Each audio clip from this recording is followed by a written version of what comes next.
You ask Tiger to solve. This deals with linear equations with one unknown. The final result is a equals 9/4. Let's solve it step by step. Group all constants on the right side of the equation. Add 27 to both sides. Simplify the arithmetic.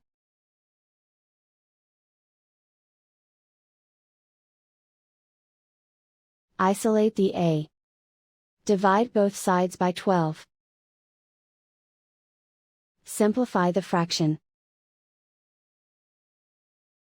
Find the greatest common factor of the numerator and denominator. Factor out and cancel the greatest common factor. And so the final result is a equals 9/4.